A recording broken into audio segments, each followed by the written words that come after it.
আসমুদ্র হিমাচল ভারতবর্ষের এই তীর্থভূমিতে ছড়িয়ে ছিটিয়ে রয়েছে নানান অজানা সতীপীঠ, শক্তিপীঠ ও তন্ত্রপীঠ। আর সেই সব সতীপীঠ, তন্ত্রপীঠ এবং শক্তিপীঠে রয়েছে মায়ের নানান লীলার দর্শন। আর সেসব লীলার দর্শনে যুগ যুগ ধরে ছুটে এসেছে সাধক থেকে পরিব্রাজকরা। আর সেই সব জায়গার অজানা ইতিহাস নিয়ে আমাদের নতুন প্রতিবেদন মহাশক্তির মহামায়া।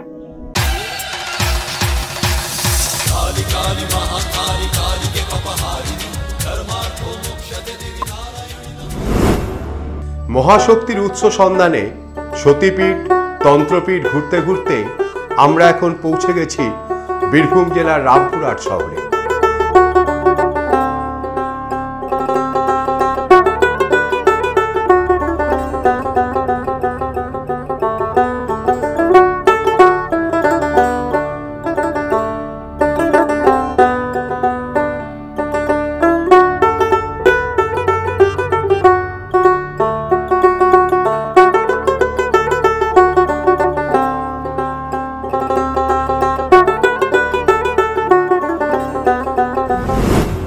আর এই বীরভূম যাওয়ার পথে বর্ধমান জেলার বিখ্যাত জায়গা শক্তিগড়, তাই মা কালী দর্শনের পথে সেই শক্তিগড়ে গিয়ে রসনা তৃপ্তি করা হলো।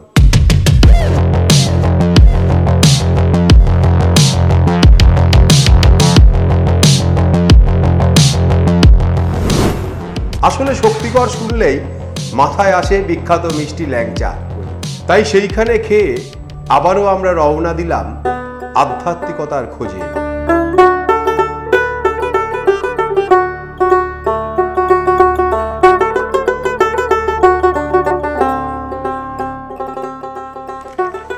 বীরভূম বললেই আমাদের যে নাম সবার প্রথমে মাথায় আসে সেটি হলো রামপুরহাট শহরের কাছে অবস্থিত তারাপীঠ।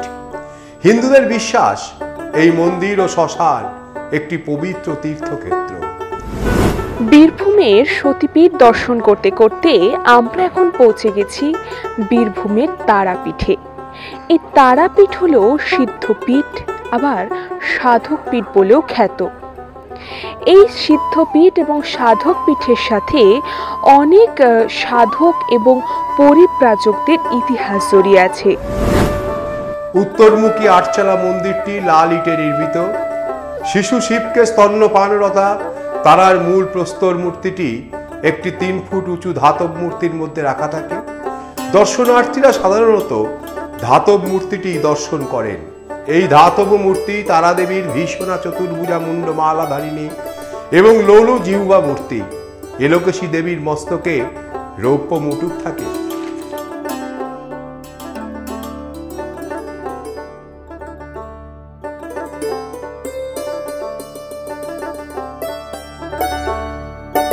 তারাপীঠ মন্দিরের উৎস ও তীর্থ মাহাত্ম্য সম্পর্কে একাধিক মতান্তর রয়েছে। লোকমুখে প্রচারিত অপর একটি কিংবদন্তি অনুসারে বশিষ্ঠ এখানে তারাদেবী তপস্যা করেছিলেন, কিন্তু তিনি অসফল হন। তখন তিনি তিব্বতে গিয়ে বিষ্ণুর অবতার বুদ্ধের সঙ্গে সাক্ষাৎ করেন। বুদ্ধের উপদেশ ক্রমে বশিষ্ঠ তারাপীঠে এসে 3 লক্ষ বার তারা মন্ত্র জপ করেন। সেই থেকে এখানকার তান্ত্রিক মতে 3 লক্ষ বার তারা মন্ত্র জপ করলে সিদ্ধ পাওয়া যায়।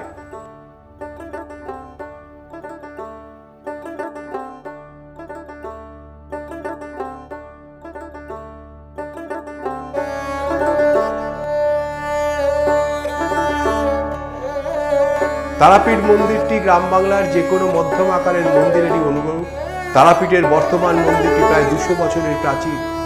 তার আগেও এই একই স্থানে মা তারার মন্দির ছিল, কিন্তু সেগুলি সবই কালের গর্ভে চলে গিয়েছে। তারাপীঠ বললেই আরও এক মহাসাধকের নাম উঠে আসে। তিনি হলেন পাগলা সন্ন্যাসী বামাখ্যাপা। জানা যায় বামাখ্যাপা এই মন্দিরে পুজো করতেন এবং মন্দির সংলগ্ন শ্মশান ক্ষেত্রে কৈলাসপতি বাবা নামে এক তান্ত্রিকের কাছে তন্ত্র সাধনা করতেন। বামাখ্যাপা তারাদেবীর পূজাতেই জীবন উৎসর্গ করেছিলেন। মন্দিরের অদূরেই আটলা গ্রামে তার বাড়ি অবস্থিত।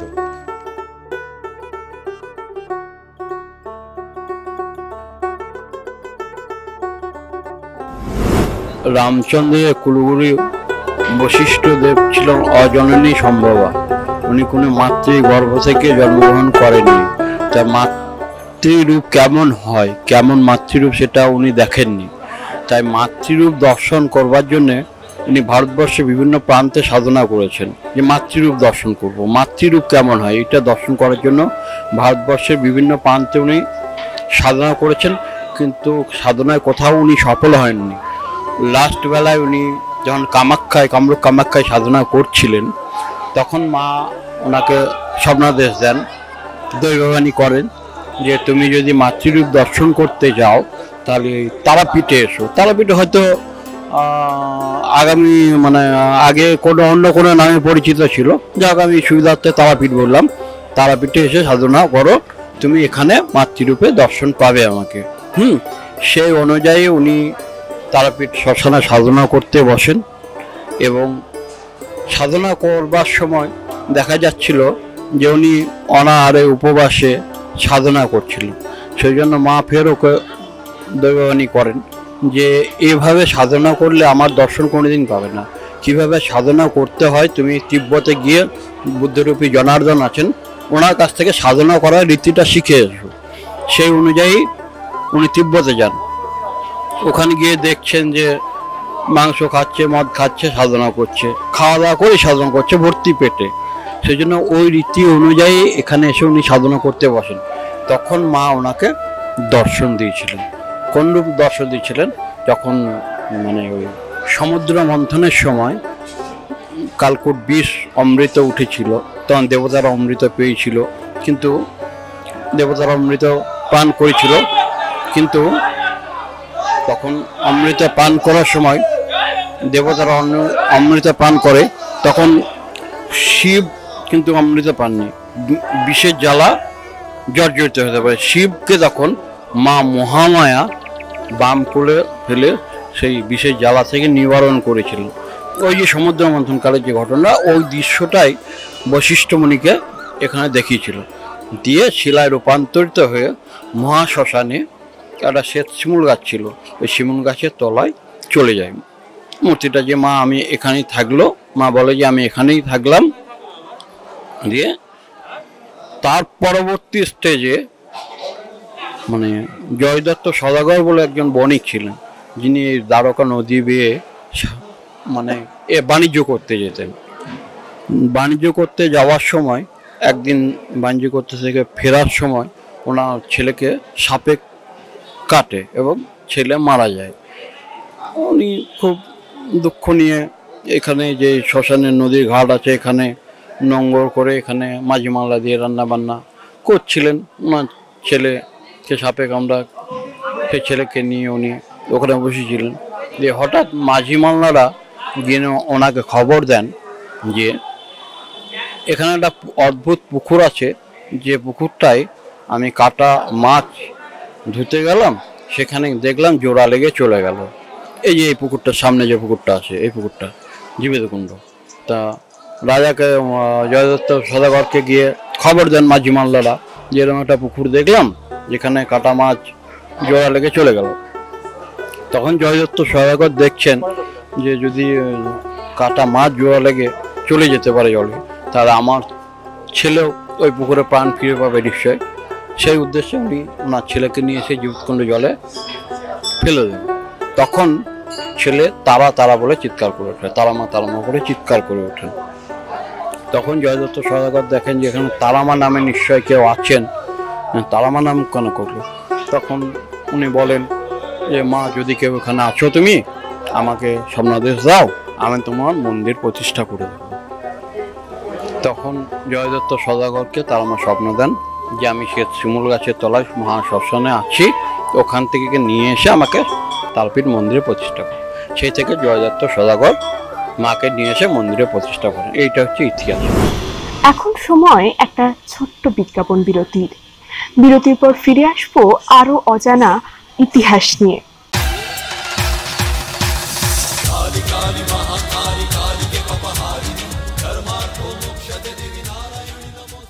জ্যোতিষ, বুটিক, রূপসজ্জা সহ যে কোনো লাইভ বা রেকর্ডিং অনুষ্ঠানের জন্য আজই যোগাযোগ করুন 9748532498 এই নাম্বারে। তন্ত্রপীঠ থেকে শক্তিপীঠ, মায়ের পীঠস্থান থেকে 51, বাংলার মায়ের বিভিন্ন স্থানের অজানা ইতিহাস নিয়ে বেঙ্গল টিভির বিশেষ প্রতিবেদন মহাশক্তি মহামায়ার কথা। আগামী 2রা নভেম্বর সোমবার থেকে প্রতিদিন দুপুর 3টেয় বেঙ্গল টিভিতে দেখুন মহাশক্তি মহামায়ার কথা।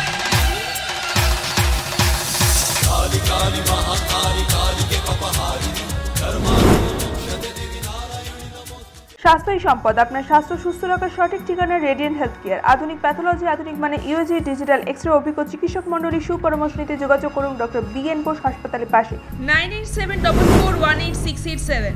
সাংবাদিকতা ও অ্যাঙ্কারিং করতে আগ্রহীরা হাতে কলমে শিক্ষা নিতে আজই যোগাযোগ করুন বেঙ্গল টিভির অফিসে। আমাদের ফোন নাম্বার 9830782600। জ্যোতিষ, বুটিক, রূপসজ্জা সহ যে কোনো লাইভ বা রেকর্ডিং অনুষ্ঠানের জন্য আজই যোগাযোগ করুন 9748532498 এই নাম্বারে। তন্ত্রপীঠ থেকে শক্তিপীঠ, মায়ের পীঠস্থান থেকে 51, বাংলার মায়ের বিভিন্ন স্থানের অজানা ইতিহাস নিয়ে বেঙ্গল টিভির বিশেষ প্রতিবেদন মহাশক্তি মহামায়ার কথা। আগামী 2রা নভেম্বর সোমবার থেকে প্রতিদিন দুপুর 3টেয় বেঙ্গল টিভিতে দেখুন মহাশক্তি মহামায়ার কথা।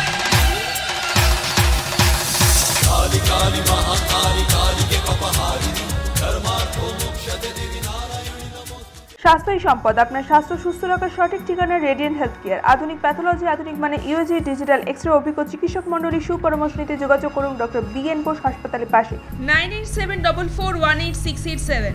সাংবাদিকতা ও অ্যাঙ্কারিং করতে আগ্রহীরা হাতে কলমে শিক্ষা নিতে আজই যোগাযোগ করুন বেঙ্গল টিভির অফিসে।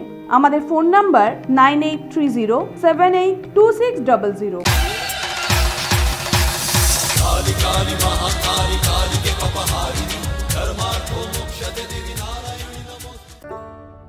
নিত্যদিনই চলে মায়ের নিত্য সেবা।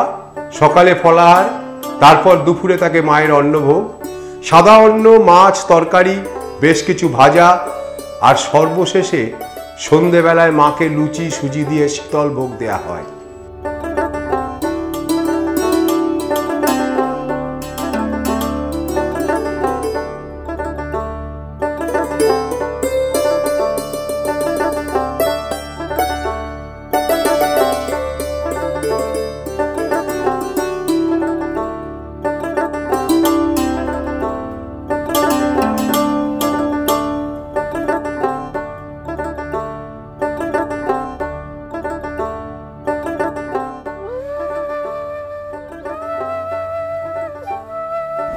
দিনে মাকে ভোরবেলাতে ফল ভোগ দেওয়া হয়, ফল, ছোলা, মিষ্টি এসব দেওয়া হয়।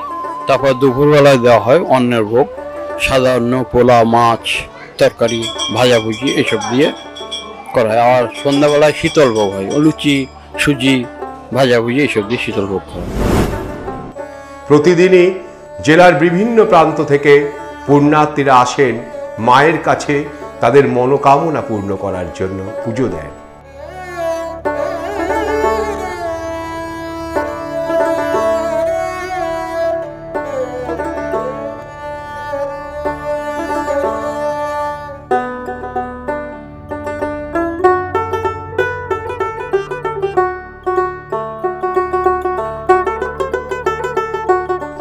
মন্দিরে ঢোকার রাস্তায় একটু গেলেই বাম হাতে আছে তারাপীঠ মহাশ্মশান।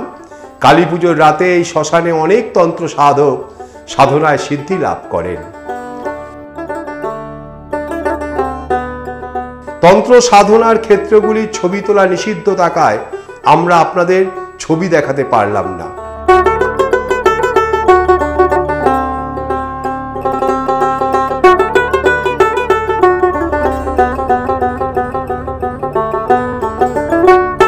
এই বীরভূম জেলায় গেলে মহাপীঠ তারাপীঠে তারা মায়ের দর্শন কিন্তু আপনাকে করতেই হবে।